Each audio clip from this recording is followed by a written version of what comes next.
Hi all, we're now in the control room of the studio and I'm going to talk you through how to get the sounds from the microphones from the drum kit to the desk and also talk through the monitoring system.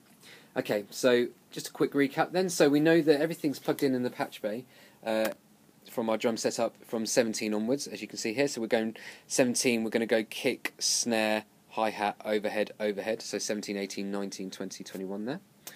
It's really important that you remember the order that you've plugged in your microphones in the studio, because it makes it a lot easier when you come back to the control room to be able to make sure you're getting all the right sounds. And the best method is to go kick, snare, hi-hat. You might go tom, tom, tom if you're using toms, and then overheads. Okay. Also remember that you must have the yellow leads plugged into the returns. So that's the headphone returns that we've just plugged in through in the studio, making sure that the yellow wires are plugged in there. So we've got number 5 and 6. They're the ones that come out by the drum kit currently. Okay, so that's our patch bay. So we're happy that everything here is now plugged in. So we've got all the microphones, the signals coming through to this box here, and now going down those cables. And those cables terminate up at our desk. Okay, so we're now over the desk, and you can see the colours of the cables there. They're also labelled 1, 2, 3, 4, 5, 6, 7, and 8, and they're just what we call a snake or a multi-core. So we've got multiple cables all in one line, okay, and they're plugged in order, so that's helpful for us. Making sure that phantom power is switched on at the top here. So as you can see, we've got our 48 volts phantom power off and on here. It's really important that's switched on if you're using condenser microphones, because they require that phantom power. It does it in blocks of 4 as well, so do make sure that you've got it switched on all 4 of the tops of the channels there. Okay, and then you need to make sure the next setting that these are all set to 0. That's really important, because we've got 0, minus 20 in line, and that changes either the input or the level type from the back. And so we need to set it to 0 so there's nothing being affected to the microphone there, and also to tell it that it's a microphone input rather than a jack. Okay, and then you need to, the next thing to do before turning up the gain is to make sure that our channels, so we're going down to the bottom of the desk now, making sure that our channels are set to 0. So we're on kick drum, snare, hi-hat, overhead and overhead.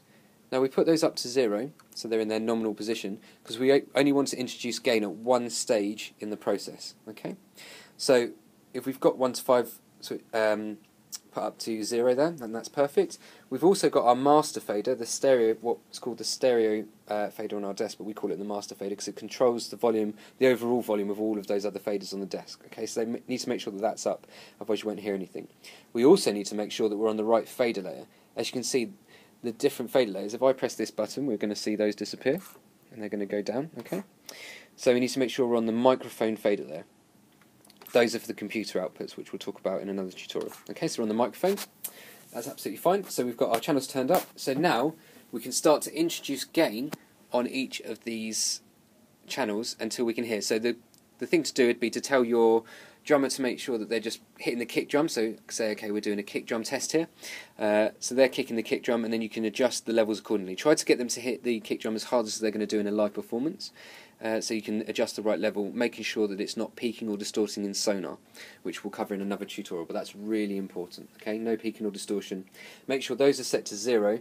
If it is peaking or distorting in sonar, you need to make sure you're turning down the gain here, because if you just turn down the level here, you could just turn that down and that would make it quieter, but you're still peaking or distorting the microphone, and sometimes you can tell because this red light will flash, which is the overload or status light. Okay, so that's how to get the sound out of the desk in terms of the microphone. So you've plugged your microphones in, you've turned the gain up, turned the channel up in the master fader.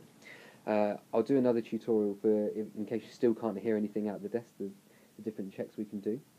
Now we need to think about the computer output. So in terms of the sound that's coming out of the computer, because you might be using a MIDI backing track, or for your other musicians that might have already played on the recording, okay? Or definitely for a click track or a metronome track. So if we click or press on the computer outputs, you can see that our fader layer has changed there, and this desk has been left with the channels 1 and 2 set up. Now that's perfect, because that channel 1 and 2, or those channels 1 and 2, that's the computer outputs. That's where the computer defaults to send all of its audio out. So as long as you're on the computer outputs fader layer there, and channels 1 and 2, as you can see here, that means that it's all set up as it needs to be for the computer to be able to play out.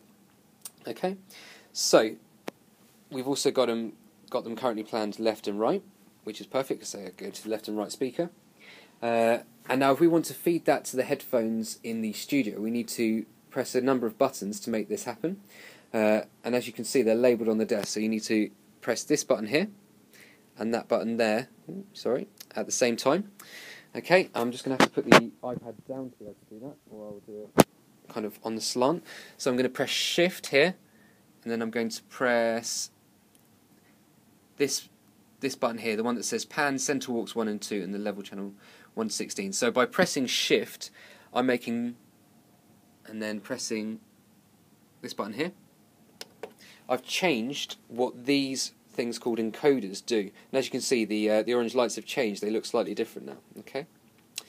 And so by pressing that blue button, Shift, and by pressing that Center Aux 1 and 2 at the same time, as you can see, it changes what pressing this button means. So if I just pressed it without pressing any others, it'd do the grey thing, so it'd change it back to panning, which is the way we've just looked at it.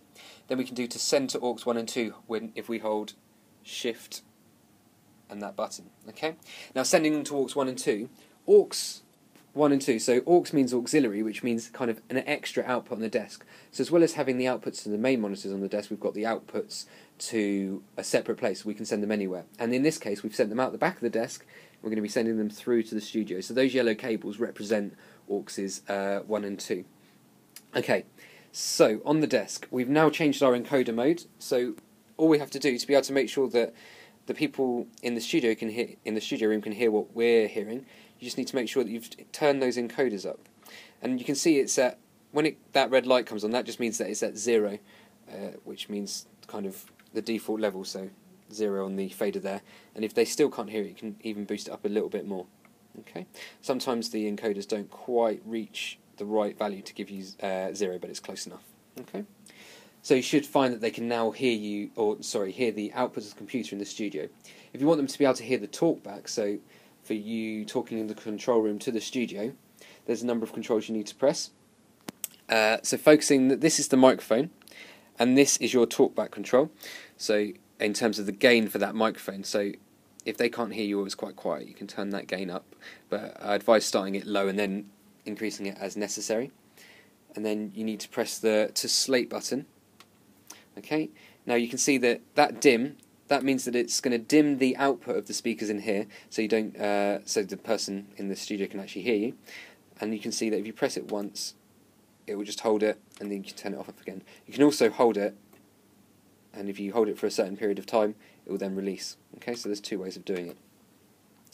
Okay, so that should be everything to get you going in terms of getting the drum kit to make a sound out of the desk. And the next tutorial will cover how to get the tracks up in Sonar and to get the sound into Sonar.